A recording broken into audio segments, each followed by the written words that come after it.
Hello बच्चों, सब लोग घर में कुशल मंगल होंगे, मैं ऐसा आशा करती हूँ। आज फिर से मैं आप लोगों के सामने एक कविता व्याख्या के साथ प्रस्तुत करने जा रही हूँ। वह कविता आपकी किताब से 10वीं कक्षा के किताब से है और उस कविता का नाम है कायर मत बन। और यह कविता नरेंद्र शर्मा जी ने लिखा है। ठीक है, अब पहले हम थोड़ा बहुत नरेंद्र शर्मा जी के बारे में जान लेंगे। कवि नरेंद्र शर्मा आधुनिक हिंदी काव्यधारा के अंतर्गत छायावाद एवं छायावादोत्तर युगों में होने वाले व्यक्तिवादी गीति कविता के रचयिता के रूप में प्रसिद्ध है। गीति कवि नरेंद्र शर्मा जी का जन्म सन 1913 में उत्तर प्रदेश के बुलंदशहर जिलांतर्गत जहांगीर नामक स्थान में हुआ था। उनकी प्रारंभिक शिक्षा वही हुई थी। ठीक है, इलाहाबाद विश्वविद्यालय में उन्होंने एमए किया। तत्पश्चात वे वाराणसी के काशी विद्यापीठ में शिक्षक भी नियुक्त हुए। इसी दौरान देश के स्वतंत्रता आंदोलन में भाग लेने के कारण उनको नजरबंद होना पड़ा। फिल्म जगत से वह बहुत ही आकर्षित हुए और मुंबई चले गए थे और वहां फिल्मों के लिए गीत लिखते रहे। बाद में आकाशवाणी के निमंत्रण को स्वीकार करते हुए उन्होंने रेडियो की सेवा शुरू की। फिर आकाशवाणी में विविध भारतीय कार्यक्रम में संचालक नियुक्त हुए। इस पद पर रहते हुए आपने हिंदी को खूब बढ़ावा दिया और सुरीले हिंदी गीतों के प्रसारण के जरिए विविध भारतीय कार्यक्रम में को खूब बढ़ावा लोकप्रिय बनाया। सन 1989 में इस यशस्वी गीति कवि का देहावसान हो गया। पंडित नरेंद्र शर्मा की गीति प्रतिभा के दर्शन छोटी अवस्था में ही होने लगे। उनकी काव्य कृतियों में प्रभात फेरी, प्रवासी के गीत, देन पलासवन, मिट्टी के फूल, हंसमाला, रक्त चंदन, कदलीवन, द्रौपदी ये काव्य खंड है। उत्तरजयी खंड काव्य है और सुवर्ण खंड काव्य विशेष रूप से उल्लेखनीय है। कड़वी मीठी बातें उनका कहानी संग्रह है, वो बहुत ही विख्यात है यह कहानी। ठीक है, यशस्वी गीति कवि नरेंद्र शर्मा की काव्य भाषा सरल, प्रांजल एवं सांगीतिक लय युक्त खरी बोली है। उसके सहज प्रवाहमय भाषा के जरिए कोमल और कठोर दोनों ही प्रकार के भावों को बखूबी अभिव्यक्ति दी है। इनके भाषा के 3 निराले गुण हैं, आप लोग इसको याद रखिए। और वो 3 निराले गुण कौन से हैं? वह है आत्मीयता, चित्रात्मकता और सहज अलंकारिकता। ये तीनों ही उनके काव्य भाषा के निराले गुण हैं। ठीक है, ये रहे नरेंद्र शर्मा जी के बारे में। अब आते हैं उनके बहुत ही विख्यात ये कविता है और बहुत ही सुंदर है। इस कविता में उन्होंने बहुत सारे मुहावरों का भी प्रयोग किया है।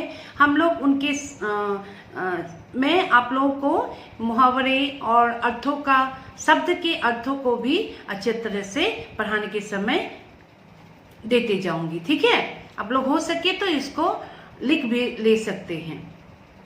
तो अब कायर मत बन। ठीक है, अब कायर का मतलब क्या है? मैं हमेशा आप लोगों को पूछती तो हूँ, हर शब्द के मतलब पर्यायवाची शब्द को बताने के लिए कोशिश करती हूँ और चाहती भी हूँ कि आप लोगों को उनके बारे में मालूम होना चाहिए। अब कायर मतलब डरपोक, वीरू, नो। तो अब कवि जी हमें कहना चाहते हैं कि हमें कभी भी क्या नहीं बनना है? डरपोक नहीं बनना है। अब आइए तो कविता को पढ़ते हैं। कुछ भी बन, बस कायर मत बन, ठोकर मार, पटक मत माठा, तेरी राह रोकते पाहन, कुछ भी बन, बस कायर मत बन।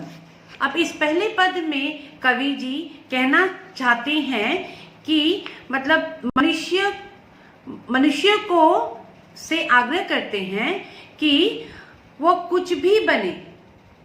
ओके, मनुष्य को कुछ भी बनने के लिए कह रहे हैं, लेकिन डरपोक कभी मत बन, कायर मत बन। मनुष्य को चाहिए कि उसके मार्ग पर आने वाले बाधाओं से वह साहस और दृढ़ता से क्या करे, लड़े, कभी भी उनसे मतलब समझौता ना करे। ओके, और निराश होकर उन्हें माथा नहीं पटकना है, रोना नहीं है, गिड़गिड़ाना नहीं है, और कभी भी मतलब समझौता नहीं करना है, और मतलब कभी भी मतलब दुखी नहीं होना है। यही कहना चाहते हैं इस पहले पद में कि और कभी कभी क्या होते हैं हमारे रास्ते में, तेरी राह रोकते पाहन, है ना। यहाँ पे पाहन मतलब पत्थर है, इसका मतलब पत्थर है, लेकिन कभी यहाँ पे इस पत्थर का प्रयोग मतलब हमारे बढ़ते हुए रास्ते में अगर कोई रुकावट आए तो हमें कायर बनकर पीछे नहीं हटना है, क्या करना है, आगे बढ़ना है। यहाँ पे कवि जी पाहन का प्रयोग उस प्रकार से कर रहे हैं। राह का प्रवाची शब्द क्या होता है, मार्ग, रास्ता, पथ, है कि नहीं, ये सब मार्ग का, राह का क्या होता है, प्रवाची शब्द होता है। तो यहाँ पे कह रहे हैं कि तेरी राह रोकते पाहन, मतलब आपके रास्ते में अगर कोई बाधाएं भी आए, आपको क्या नहीं करना है, मुंह नहीं फेरना है, पीछे नहीं हटना है, हमें हमेशा क्या करना होगा, आगे बढ़ना होगा, डरपोक होकर पीछे नहीं हटना है। ठीक है, ऐसा पहले पद में कहा गया है।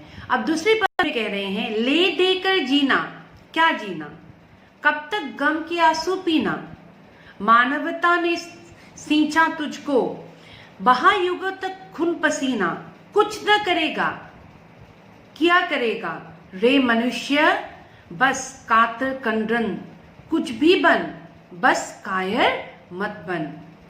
अब ले देकर जीना, ये कैसा जीना होता है, ले देकर, ये मुहावरा है। हाँ, इसका मतलब क्या होता है, समझौता करके जीना। समझौता करके जीना क्या कोई जीना होता है? हाँ, सत्य के साथ हमेशा हमें लड़ना पड़ेगा। ऐसा नहीं कि हाँ उसने ऐसा कह दिया और आपने वैसे ही समझ लिया, ऐसा हमें मतलब समझौता नहीं करना है। और हमेशा मतलब वो ये नहीं हुआ, वो नहीं हुआ, हमें रोना है, मैं ये नहीं कर पाया, वो नहीं कर पाया। हमें कभी गम के आंसू नहीं पीना है, मतलब हमें रोकर गिड़गिड़ाना नहीं है, ऐसा कहना चाहते हैं। मानवता ने सींचा तुझको, बहा युगों तक खून पसीना। खून पसीना फिर से ये क्या है, मुहावरा है। इसका अर्थ क्या होता है, बहुत कष्ट करना। बहुत कष्ट करके हमने अपने मानवता को क्या किया है, बनाया है। अब इस मानवता को हमेशा हमें क्या रखना है, जिंदा रखना है। हमें अपने साथ मानवता हमेशा रखना है। तो इसलिए मतलब हमें कुछ भी करना पड़े, हमें करना पड़ेगा। हम कष्ट से व्याकुल होकर, मतलब बस कातर कंदन, नो। अब इसका अर्थ होता है कष्ट से व्याकुल होकर रोना। अब कोई कष्ट तो आ गया, हम रोना शुरू कर दिया, ऐसा नहीं होना है। हमें उससे क्या करना है, लड़ना है। तो कुछ भी हमें करना है, कवि कहना चाहते हैं, लेकिन क्या मत बन, भीरू मत बन, कभी भी डरपोक मत बन, ऐसा कर रहे हैं। अब आइए तो तीसरे पद में क्या कहते हैं कवि, युद्ध देही कहे जब पामर, देना दुहाई पीठ फेर कर, या तो जीत प्रीति के बल पर, या तेरा पथ चूमे तस्कर। प्रतिहिंसा भी दुर्बलता है, पर कायरता अधिक अपावन। कुछ भी बन, बस कायर मत बन। इस पद में कवि कहना चाहते हैं, पहले समझ लीजिए इनके अर्थ को। युद्ध देही मतलब लड़ाई करने के लिए कह रहे हैं। पामर, पामर मतलब अर्थ होता है दुष्ट, नीच या दुश्मन के बारे में कह रहे हैं। देना दुहाई, दुहाई मतलब यहाँ पे शपथ के बारे में कह रहे हैं, शपथ, नो, प्रॉमिस। पीठ फेर कर, लड़ाई के मैदान से भाग कर जाना या चुनौती से भागना, पीठ नहीं फेरना है। ओके, पीठ फेर कर का मतलब यह होता है। यह भी एक मुहावरा है। या तो जीत प्रीति के बल पर, प्रीति मतलब प्यार है ना, प्रेम, ये सब इसका पर्यायवाची शब्द है। या तेरा पद चूमे तस्कर, तस्कर मतलब बुरा कार्य करने वालों के बारे में कह रहे हैं। प्रतिहिंसा, हिंसा के बदले हिंसा। और अपावन मतलब अपवित्र। अब आइए इसके पूरे अर्थ में। कवि कहना चाहते हैं कि तुम्हें हमेशा दुष्टों के साथ, तुम्हारे दुश्मन के साथ क्या करना है, लड़ाई करना है। कब लड़ाई करना है, जब वे मतलब प्यार से अगर पेश आए आपके सामने या आपके साथ, तो आप भी उनसे क्या कीजिए, प्रेम से बातें कीजिए या प्रेम से उन्हें ग्रहण कीजिए। ओके, अगर वह बुरे लोग, बुरे कार्य लोग आपसे हिंसा से प्रतीत हुए, तो आपको भी उनसे बदला हिंसा से ही लेना है। ऐसा नहीं है कि उससे हिंसा किया, मैं नहीं हिंसा करूंगा, अभी ऐसा करने से यहाँ पे नहीं होगा। हमें अगर आगे बढ़ना है तो हिंसा के बदले क्या करना है, हिंसा करना है। हमें सपट के लिए लड़ना है। ऐसा नहीं है कि समझौता करना है, पीठ फेर कर चले गए, वो नहीं होगा तो तुमने चुनौती स्वीकार कर लिया, हाँ होगा होगा ठीक है मैं ऐसा ही कर लूंगा। नो, ऐसे करने से नहीं होगा। तो वह कभी कहना चाहते हैं अगर तुम्हें लड़ाई करना है तो लड़ाई करो। अगर दुश्मन तुमसे प्यार से प्रतीत हो रहे हैं तो तुम भी प्यार करो, प्यार से प्रतीत हो। अगर हिंसा से प्रतीत हो रहे हैं तो हिंसा से प्रतीत हो। नो, कवि का यह कहना है। लेकिन कभी भी आप क्या करो, पीठ फेर कर मत जाना, चुनौती स्वीकार मत करना, और कभी भी क्या करना, कायर मत बनना। पर कायरता अधिक क्या होता है, अपवन होता है, अपवित्र होता है। अपवन मतलब अपवित्र। तो अपवित्र काम हमेशा हमें कभी नहीं करना है। तो इस पद में कभी हमें बहुत अच्छी सीख देती है। अब आइए तो अंत वाले पद में, ठीक है। यहां पे कभी कह रहे हैं कि तेरी रक्षा का न मोल है, पर तेरा मानव अमोल है। यह मितता है वह बनता है, यही सत्य का सही तोल है। अर्पण कर सर्वस्व मनुज को, करना दुष्ट का आत्मसमर्पण। कुछ भी बन बस कायर मत बन। तो कवि कहना चाहते हैं कि मनुष्य का रक्षा जो करने वाला है, या हम अपने आप को जो रक्षा करते हैं, ये क्या है, इसका कोई इतना मोल नहीं है। लेकिन मानवता का रक्षा करना वो क्या है, अमूल्य है। समझ में आया? उसका मतलब वो कभी भी मिटता नहीं है। अभी देखो ये जो वायरस हर जगह घूम रहा है, यहाँ पे अब आपको हर तरफ, हर मनुष्य में आपको क्या दिखाई पड़ता है, सिर्फ मानवता दिखाई पड़ता है। अब मानवता से ही आप सब कुछ जीत सकते हैं। यहाँ पे और कुछ काम नहीं होगा, है ना। अभी हमें सोशल डिस्टेंसिंग, हमें एक दूसरे के जनगण से क्या करना है, दूर रहना है। तो इस सभी चीजों को जो हमें सरकार ने कहा है, इसका पालन हमें करना है। किसके द्वारा हम पालन कर सकते हैं, मानवता के द्वारा हम पालन कर सकते हैं। अपने हर किसी को, चिकित्सक को देखा है, हमारे जवान को देखा है, जवान भी अब क्या हो रहे हैं, हाँ, हमारे देश की रक्षा करते करते उन लोगों का भी देहांत हो रहा है। हमें उनके लिए भी हर दिन प्रार्थना करना चाहिए, है ना। अभी ये जवान लोग भी, सभी लोग क्या कर रहे हैं, मानवता को अपना रहे हैं। वो लोग हर समय मानवता को अपनाते भी हैं, हमें भी सीख देते हैं, हम उन लोगों से सीखते हैं। तो आप लोग हर तरफ अभी देख रहे हैं कि किसका काम चल रहा है, सिर्फ मानवता का काम चल रहा है।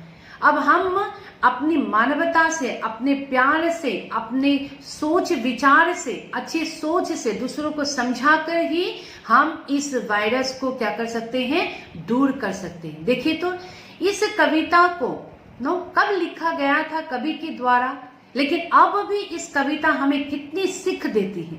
हमें इन सीखों को बच्चों अपने दिमाग में बैठा लो। इस कवि को, नरेंद्र शर्मा जी को याद करो, इस कविता को याद करो और अपनी मानवता को क्या करो, हर समय इसको सजग रखो।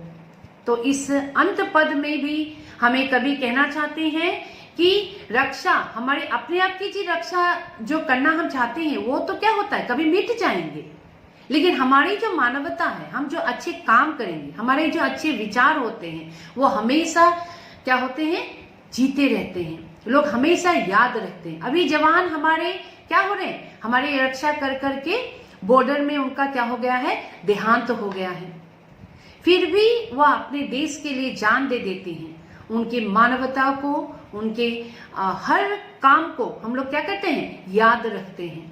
तो अभी उसी का ही काम हर तरफ चलेगा, तो हमें क्या करना है, यही सत्य का सही तोल है, तो यही सत्य है, मानवता ही अभी क्या है चिल्ड्रन, सत्य है बच्चों, याद रखो।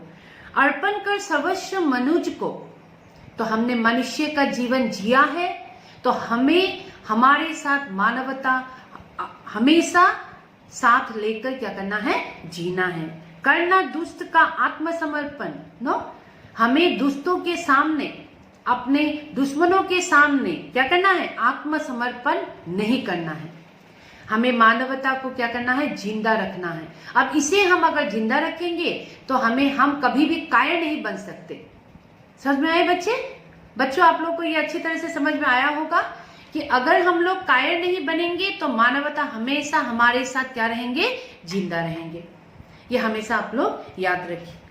तो कवि ने हमें बहुत अच्छी सीख दी है। तो इस कविता से हमें यही सीख मिलती है कि हमें क्या नहीं बनना है, कभी कायर नहीं बनना है, और अपना सब कुछ मानवता पर क्या करना है, न्यौछावर कर देना है। ठीक है बच्चों, तो अगर आप लोगों को इस पाठ के प्रश्नोत्तर भी आप लोग के साथ, अगर आप लोग चाहते हैं कि मैं डिस्कस करूं, और ये डिमांड भी था कविता पढ़ाने के लिए कि आप 10वीं कक्षा की कविता नहीं पढ़ाएंगे क्या मैम, ऐसा भी हम बच्चों ने मुझे पूछा था। तो मुझे बहुत अच्छा लग रहा है कि आप लोग मुझे प्रोत्साहित कर रहे हैं और भी आप लोग को पढ़ाने के लिए, मैं बहुत खुश हो जाती हूँ। अगर आप लोग को इस पाठ के प्रश्नोत्तर भी आप लोग के साथ शेयर करना है तो आप लोग मेरे कमेंट बॉक्स में लिखिए। जितना हो सके मैं सभी कविता को आप लोगों के सामने प्रस्तुत करने के लिए कोशिश करूंगी। ठीक है बच्चों, आज के लिए धन्यवाद। अच्छी तरह से आप लोग घर पे रहिए।